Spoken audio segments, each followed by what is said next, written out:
सच्ची सहेली, महिलाओं के लिए सबसे भरोसेमंद औषधि एवं टॉनिक। स्पीकर आवास पर हुई बैठक में फैसला, राज सिन्हा चुने गए उत्कृष्ट विधायक, 22 नवंबर को होगा सम्मान।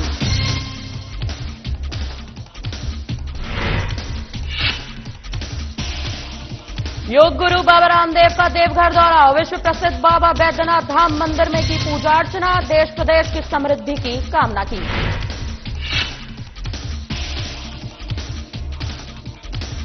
धनबाद में पुलिस का डायल 112 का जागरूकता अभियान शुरू, एक कॉल पर कई सेवाओं की दी जानकारी। डीएसपी सुमित कुमार बोले, जरूरतमंद को समय पर मदद मिलना जरूरी। धनबाद में चला निगम का पीला पंजा, बैंक मोड़ पर कई अवैध दुकानें की गई ध्वस्त, कई दिनों से मिल रही थी जाम की शिकायत। सवालों के घेरे में धनबाद मेडिकल कॉलेज की सुरक्षा, इमरजेंसी के सर्जिकल आईसीयू में घुसा सीआर, मरीजों में फैली दहशत।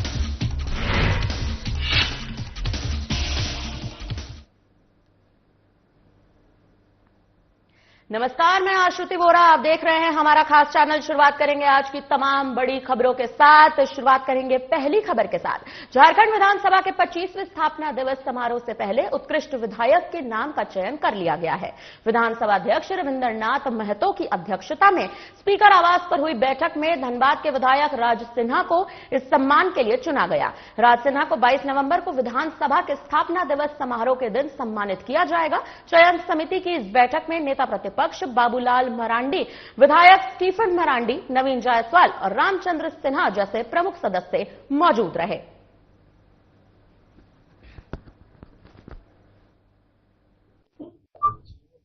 कि हम लोग आगामी 22 तारीख को स्थापना काल का 25वां वर्षगांठ मनाने जा रहा है, जो रजत जयंती के रूप में माना जाता है।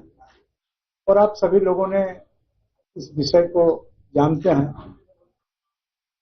इस स्थापना दिवस को मनाने के लिए हम लोग उस साल के एक उत्कृष्ट विधायक को चुनते हैं। उसके बाद स्वर्गीय कपिलेश्वर प्रसाद उत्कृष्ट विधानसभा के कर्मी को चुनते हैं। और इस चुनने के प्रक्रिया को संपन्न करने के लिए आसन स्वयं होता है, के साथ नेता प्रतिपक्ष होते हैं, एक वरिष्ठ विधायक जो झारखंड विधानसभा के लंबे आज का अनुभव जिनके पास होता है वे होते हैं। तो इसमें हमारे साथ आदरणीय बाबूलाल जी जो नेता प्रतिपक्ष हैं और झारखंड के पहला मुख्यमंत्री भी रह चुके हैं। रुक करते हैं अगली खबर की ओर। खबर देवघर से है, जहां विश्व प्रसिद्ध बाबा बैद्यनाथ धाम मंदिर में योग गुरु बाबा रामदेव पहुंचे। उन्होंने बाबा बैद्यनाथ का विधिवत पूजन अर्चना की। इस दौरान मंदिर परिसर में श्रद्धालुओं में उत्साह देखा गया।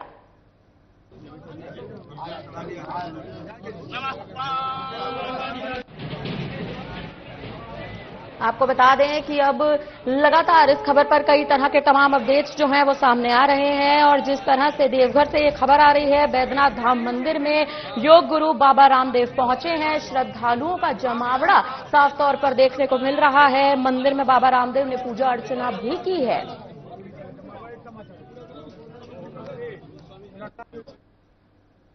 रांची के कांग्रेस भवन में नवनियुक्त प्रदेश महिला कांग्रेस अध्यक्ष रमा खलखो ने महिला कार्यकर्ताओं के साथ बैठक की और अपने पदभार ग्रहण को लेकर विस्तृत चर्चा की।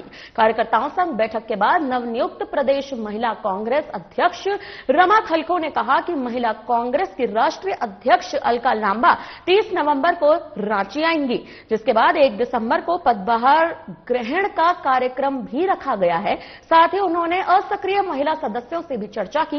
उन्होंने कहा कि वे पदभार ग्रहण करने के बाद झारखंड के 24 जिलों का दौरा कर महिला कांग्रेस को मजबूत करेंगी।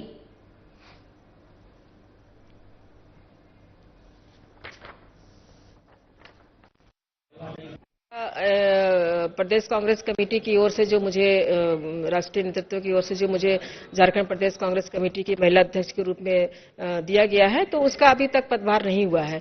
तो जो हमारी राष्ट्रीय अध्यक्ष है श्रीमती अलका लांबा जी, उन्होंने मुझे बोला है कि 30 को आएंगे और 1 को पदभार होगा। तो उस सिलसिले में आज कई महिलाओं से मेरी आज यहाँ छोटी सी बैठक हुई थी कि किस प्रकार से जो हमारी पुरानी महिलाएं हैं, जो कांग्रेस की जो पुरानी महिलाएं हैं, जो अब तक निकल के नहीं आ पाती थी या घर में बैठ गई थी।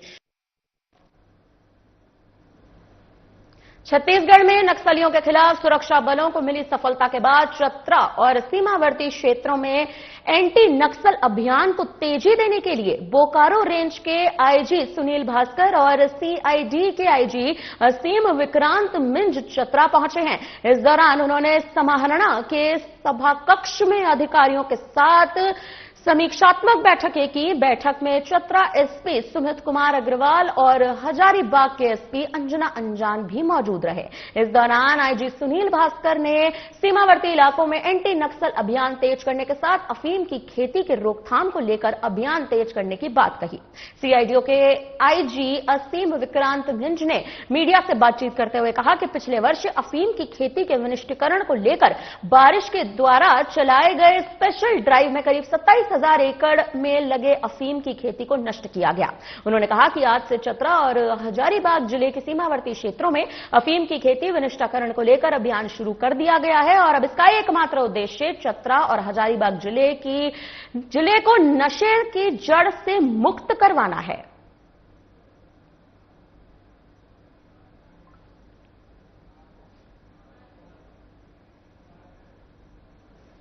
को लेकर के एक रिव्यू बैठक थी, जिसमें कि मेरे साथ में आईजी बोकारो और एसपी चतरा, एसपी हजारीबाग के अलावा दोनों जिलों के जो खास तौर पर अफीम प्रभावित क्षेत्र हैं, वहां के पुलिस पदाधिकारी यहाँ शामिल थे। मुख्य रूप से आज हम लोगों ने जो पुराने जो कांड हैं उनकी समीक्षा की, क्या स्थिति है पुराने अफीम के कांडों की, बयान करने वाले हैं, उसकी एक तरह से शुरुआत है आज। लास्ट ईयर भी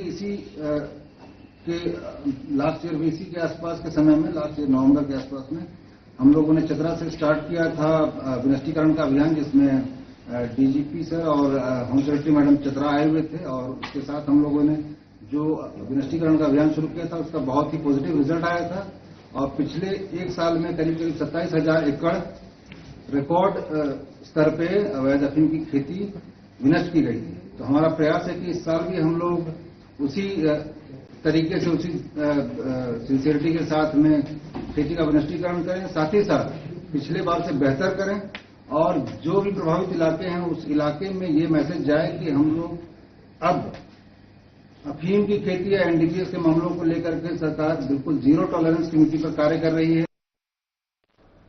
धनबाद पुलिस ने इमरजेंसी रिस्पांस सपोर्ट सिस्टम यानी कि ERSS डायल 112 को लेकर सड़क पर विशेष जागरूकता अभियान चलाया। इस अभियान का मुख्य उद्देश्य इमरजेंसी में जनता को तुरंत 112 नंबर पर कॉल करने के लिए प्रेरित करना है। इस एक ही नंबर से पुलिस, फायर ब्रिगेड, एम्बुलेंस समेत कई आपातकालीन सेवाओं की सहायता उपलब्ध कराई जाती है। अभियान के दौरान पुलिस टीम ने शहर के अलग अलग इलाकों में जागरूकता कार्यक्रम आयोजित किए और लोगों को बताया कि दुर्घटना, आगजनी, अपराध या किसी भी आपात स्थिति में 112 ही सबसे तेज और विश्वसनीय नंबर है। सिटी कंट्रोल रूम के डीएसपी सुमित कुमार का कहना है कि लोगों को न केवल 112 के बारे में जागरूक किया जा रहा है, बल्कि सड़क सुरक्षा संबंधी महत्वपूर्ण जानकारियां भी प्रदान की जा रही हैं ताकि लोग सुरक्षित यात्रा कर सकें। उन्होंने कहा कि 112 सेवाओं का उद्देश्य है हर जरूरतमंद को समय पर मदद पहुंचाना।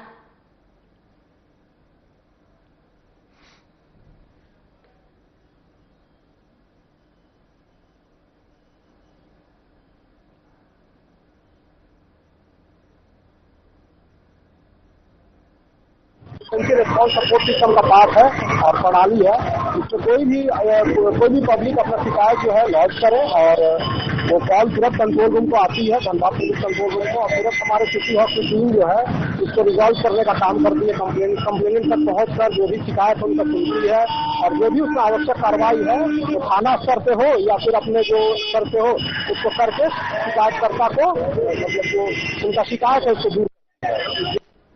खबर धनबाद से सामने आ रही है, जहां बैंक मोड़ इलाके में नगर निगम ने अतिक्रमण हटाओ अभियान चलाया और बिजली ट्रांसफार्मर के ठीक नीचे बनाई गई अवैध दुकानों को निगम की टीम ने मौके पर ध्वस्त कर दिया। अधिकारियों ने संबंधित दुकानदारों को सख्त चेतावनी देते हुए कहा कि दोबारा इस स्थान पर दुकान लगाने की कोशिश की तो सख्त कार्रवाई की जाएगी। आपको बता दें कि नगर निगम को कई दिनों से शिकायतें मिल रही थी कि ट्रांसफार्मर के नीचे अवैध दुकानें बनने से यातायात बाधित हो रहा है।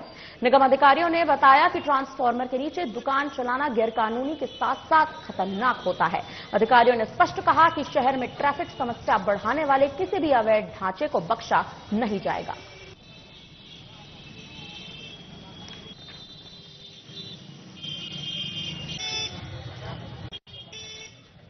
फिलहाल अब देखा जाए तो जिस तरह से धनबाद में ये घटना सामने आ रही है, बैंक मोड़ पर जो नगर निगम ने अपना ये जो एक रवैया इस वक्त अपनाया है, दुकानों को ध्वस्त कर दिया गया है, ये भी जानकारी आ रही है कि कई दिनों से जाम की शिकायतें लगातार मिल रही थीं।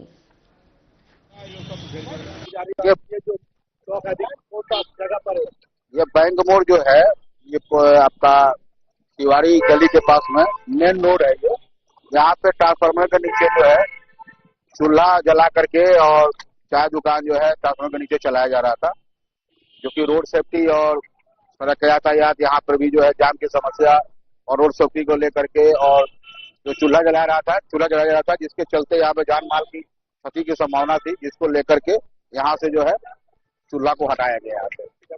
हाँ, अतिक्रमण मुक्त किया गया यहाँ से। आगे फिर देख रहे हैं, क्योंकि ट्रांसफार्मर के नीचे दुकान चला जा रहा था। राजधानी रांची स्थित राजभवन के समीप लोकहित अधिकार पार्टी की ओर से विरोध प्रदर्शन और सांकेतिक रूप से झारखंड के मुख्यमंत्री हेमंत सोरेन का पुतला दहन किया गया। पार्टी के प्रदेश अध्यक्ष ने कहा कि ओबीसी विरोधी नीतियों को तुरंत बंद कर दिया जाए, समय रहते ओबीसी आरक्षण में सुधार किया जाए और छात्रवृत्ति तुरंत बहाल की जाए, वरना यह सिर्फ सांकेतिक विरोध नहीं रहेगा, राज्यव्यापी और देशव्यापी आंदोलन होगा। अगर मांगे पूरी नहीं हुई तो चक्का जाम से लेकर बड़े आंदोलन तक कर दिए जाएंगे। निश्चित रूप से जब से झारखंड में हेमंत जी का सरकार बना उनके अगुवाई में पिछड़ों के साथ लगातार अन्याय हो रही है।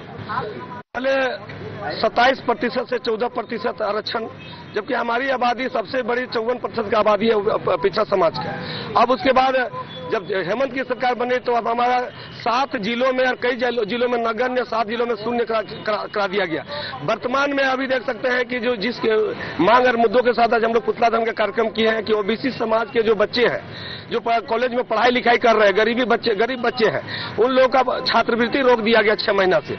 बाध्य होकर के गार्जियन पैसा के अभाव में पढ़ाई को छोड़वाने पर मजबूर है। आखिर सरकार से पूछना चाहते हैं कि इस राज्य में और पूरा देश में ओबीसी समाज का कोई अस्तित्व है कि नहीं है। खबर कोडरमा से सामने आ रही है, जहां जिला के नीरू पहाड़ी सफेद सड़क मार्ग के निर्माण को लेकर ग्रामीणों ने संवेदक पर आरोप लगाया है। ग्रामीणों का आरोप है कि निर्माण कार्य नियमानुसार नहीं किया जा रहा है।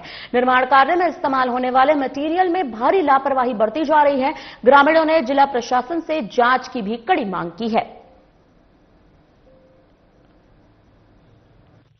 सरकार से सड़क निर्माण कार्य हो रहा है। जो अब नेहरू पहाड़ी और जानपुर के बीच में जो सड़क मार्ग जो बन रही है 15 किलोमीटर या 16 किलोमीटर जो भी है, इसके बीच में आप नेहरू पहाड़ी के बीच जब आइएगा बहुत नजदीक और सफी के बीच में, उसके बीच में आज हम लोग ग्रामीण लोग जुटे हुए हैं और काफी यहाँ पर घटिया रोड में जो है आपका जो पत्थर हो या अलकतरा हो, बहुत नरमी बढ़ता जा रहा है। ना के बहुत कम मात्रा जी ना के बराबर है। और मैं गुहार लगाना चाहता हूं हमारे जिला महोदय डीसी साहब से कोडरमा के, कि मैं बार पिछले बार भी मैंने मुद्दा उठाया था रोड के बारे में, लेकिन यहाँ पे सुनवाई नहीं किया जा रहा है। मैं बार डीसी साहब या यहाँ जिला प्रशासन से मैं मांग करता हूँ। इस तरह का सड़क निर्माण हो रहा है, लगता है अच्छा साल भी हो गया होगा और अभी तक सही से सड़क बना भी नहीं पा रहा। और हमको तो खुशी है कि चलो सिंगल सड़क ही बना पाता, लेकिन इन लोग नहीं बना पा रहा। इसका कारण है लापरवाही हो रहा है। इसमें लापरवाही वही है सर, लगता है इसका मालिक हमको कि सऊदिया उदिया में काम करता है और ऐसे कमा के आता है, फिर देखते हैं कि 2 डंपर मतलब गाड़ी। गिरिडीह जिले के सदर प्रखंड के अंतर्गत पहाड़पुर पंचायत की एक सड़क मुख्यमंत्री ग्राम सड़क योजना के तहत बनाई जानी थी। हालांकि मार्च 2024 में सड़क का टेंडर जारी कर दिया गया था और दिसंबर 2024 तक कॉन्ट्रैक्टर को यह काम पूरा करने को भी कहा गया था। लेकिन आलम यह हुआ है कि 1 साल बीतने के बाद भी इस 5 किलोमीटर लंबी सड़क का काम पूरा नहीं किया गया। परेशान ग्रामीणों ने इस मामले को लेकर डीडीसी को लिखित पत्र दिया है। देखिए हमारे संवाददाता पंकज भारती की एक खास रिपोर्ट। गिरिडीह जिले के अंतर्गत आने वाले सदर प्रखंड के पहाड़पुर पंचायत के जगजगो गांव से लेकर कुसुम्भा गांव तक सुंदरीकरण प्रधानमंत्री सड़क ग्राम योजना का शिलान्यास किया गया था, लेकिन अब तक समय के अनुसार इसमें पूरी तरह से विफल हो गया है। पता नहीं संवेदक किस एंगल से इसमें काम कर रही। लगातार यहाँ का ग्रामीण का मानना है कि आवाजाही से लेकर किसी भी तरह बरसातों में से लेकर काफी ज्यादा समस्या होता है। आपको मैं बता देता हूँ, देखा विजुअल के माध्यम से देख पा रहे हैं कि यह जो है गिरिडीह प्रखंड से कुसुम्भा पर सुंदरीकरण कार्य किया गया था, जिसका 5 किलोमीटर का लंबाई है। संवेदक का नाम भी दिखा रहा है RN कंस्ट्रक्शन लिमिटेड। आप सबसे बड़ा आश्चर्य की बात है कि कार्य का प्रारंभ तिथि को अब देखिए 12/3/2024 को है। कार्य पूरी की तिथि 11/12/2024 का है, लेकिन अभी तक यहाँ पर गिरिडीह के कार्य अभियंता ग्रामीण विभाग प्रखंड कार्यालय द्वारा किसी भी तरह का इस पर कोई ठोस कदम नहीं उठाया गया है। साथ ही ये भी बता देना चाहता हूँ कि लगातार ग्रामीण का हमेशा से विरोध चलता आ रहा है कि आधा काम करते हैं फिर बीच में रोक देते हैं, फिर करते हैं फिर रोक देते हैं, जिससे काफी ज्यादा नुकसान हो जाता है। इसके बाद यह भी बताया गया कि जो पुलिया किया गया है, सड़क के किनारे पुलिया जो पानी निकासी के लिए, वो उस ऐसे जगह पर किया गया है जहां पर कि पुलिया की कोई आवश्यकता नहीं दिख रही थी। बीच में टाड़ में किया गया है और जहां पहले से पुल की धारा सही एकदम ध्वस्त की कगार पर है, लेकिन वहां पर संवेदक के द्वारा किसी भी प्रकार का पुलिया का निर्माण नहीं किया गया। अब जानना बड़ा दिलचस्प होगा कि JEI और कार्यपालिका अभियंता कर क्या रहे हैं कि कार्य का पूरी तिथि होने के बाद भी 2025 की अंतिम पड़ाव पर है, लेकिन अभी तक कार्य को पूरा नहीं किया गया है। देखना बड़ा दिलचस्प होगा कि प्रशासन इस पर क्या कदम उठाती है और किस तरह का करती है। गिरिडीह से साधना प्लस के लिए मैं पंकज। खबर धनबाद से सामने आ रही है, जहां धनसार थाना क्षेत्र में ठगी के आरोपी के घर के मुख्य द्वार पर पुलिस ने बुधवार को इश्तिहार चस्पा किया है।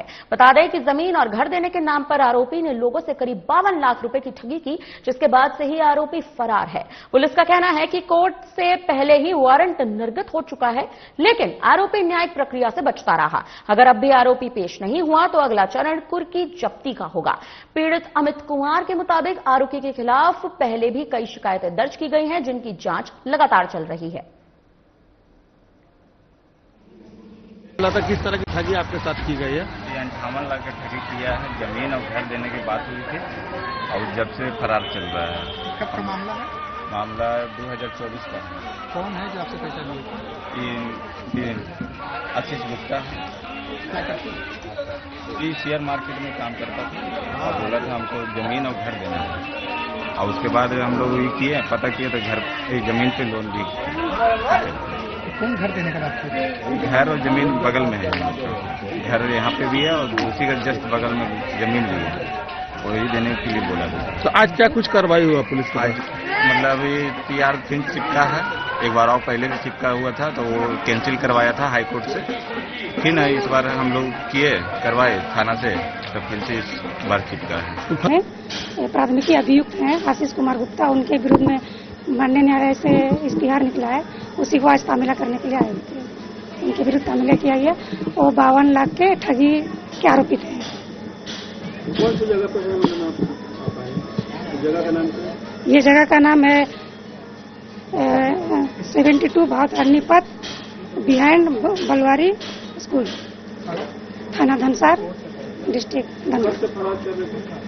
ये काफी टाइम से फरार चल रहे हैं। इनके विरुद्ध ये वारंट भी निर्गत किया गया था, तभी से लगातार छापामारी हो रही है। अभी तक ये फरार ही चल रहे हैं। फरार रहने के ये से ही एटीट्यूड निर्गत हुई है और उसके लिए में आज इनके विरुद्ध में तामीला किया गया है। मेरा नाम सब इंस्पेक्टर ललिता कुमारी सोरेन है।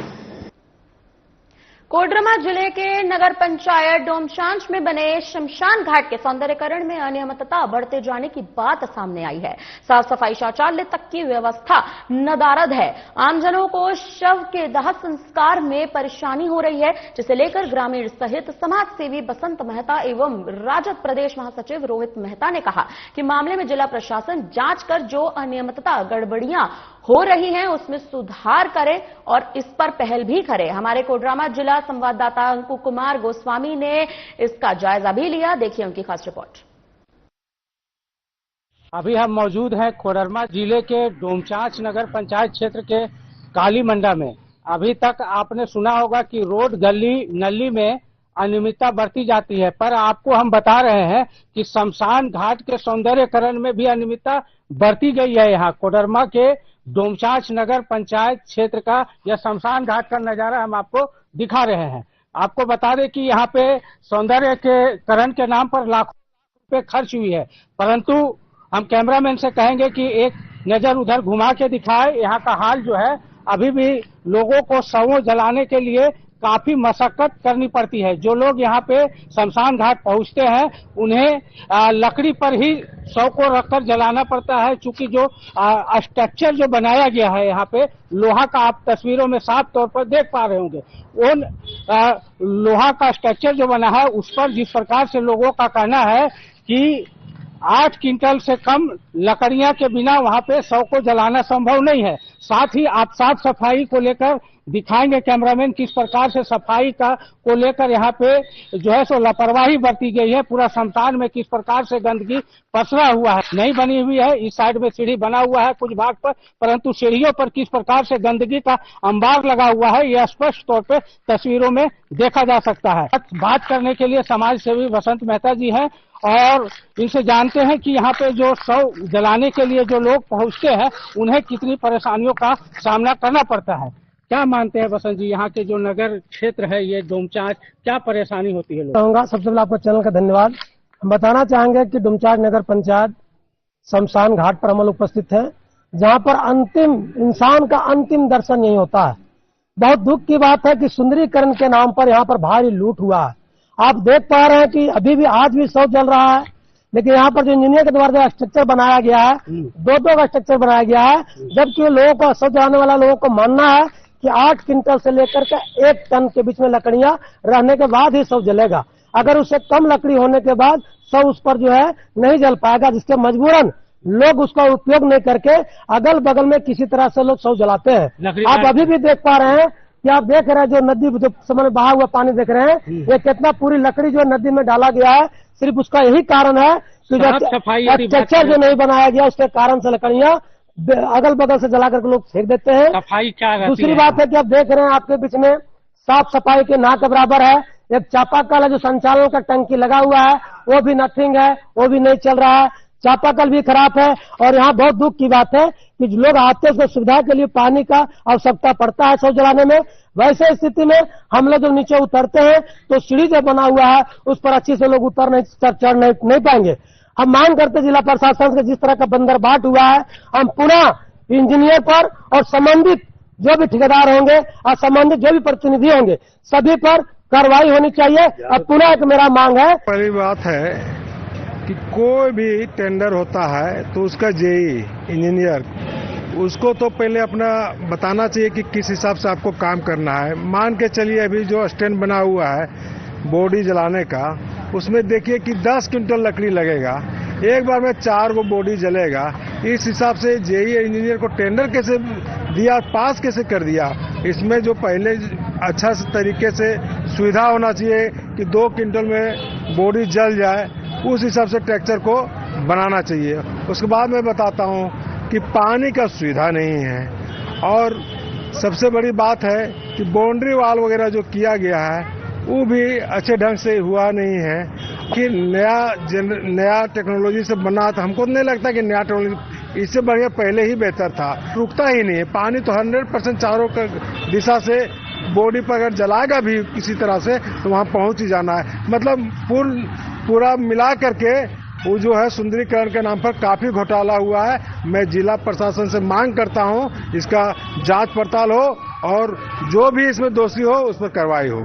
चले तो यहाँ पे जो शमशान घाट है डोमचांच नगर पंचायत क्षेत्र में, यहाँ पे काफी परेशानी होती है लोगों को।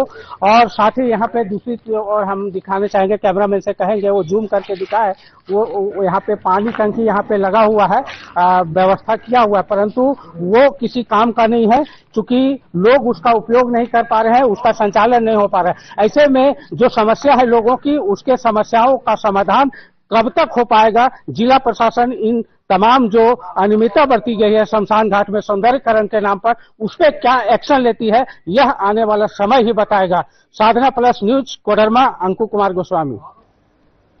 धनबाद मेडिकल कॉलेज की सुरक्षा व्यवस्था मंगलवार को तब सवालों के घेरे में आ गई जब इमरजेंसी के सर्जिकल आईसीयू में एक सीआर घुस आया। घटना के दौरान आईसीयू में भर्ती मरीजों की जान जोखिम में पड़ गई। जानकारी के मुताबिक सीआर मरीजों के बीच छुपकर बैठा था। शुरू में किसी को इसकी जानकारी पर विश्वास नहीं हुआ, लेकिन एक मरीज और अस्पताल कर्मी ने इसका वीडियो बना लिया। जैसे ही कर्मचारियों ने आईसीयू के पास जाकर लाइट जलाई, सीआर वहां से भाग निकला और इमरजेंसी होते ही अस्पताल के पिछले हिस्से की ओर चला गया।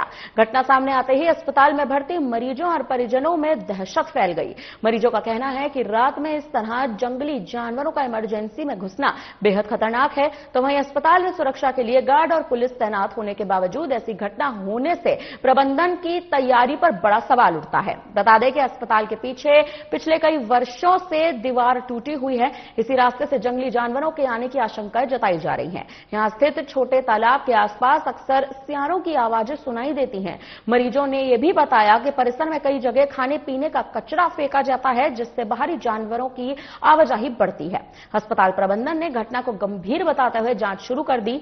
वरीय अस्पताल प्रबंधक डॉक्टर चंद्रशेखर सुमन का कहना है कि आसपास की सुरक्षा व्यवस्था को और मजबूत किया जा रहा है। साथ ही सीसीटीवी फुटेज खंगाले जा रहे हैं ताकि यह सुनिश्चित किया जा सके कि आईसीयू में घुसा जानवर वास्तव में सीआर था या फिर कोई अन्य प्राणी।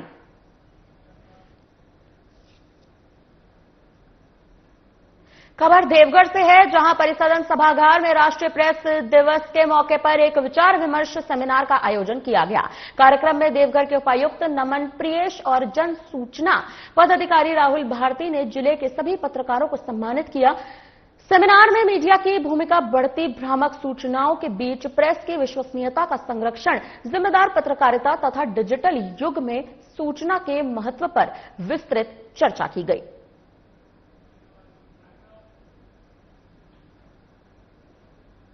फिलहाल हमारी ओर से इस बुलेटिन में आपके लिए इतना ही। बने रहिए हमारे साथ, देखते रहिए हमारा खास चैनल। धन्यवाद।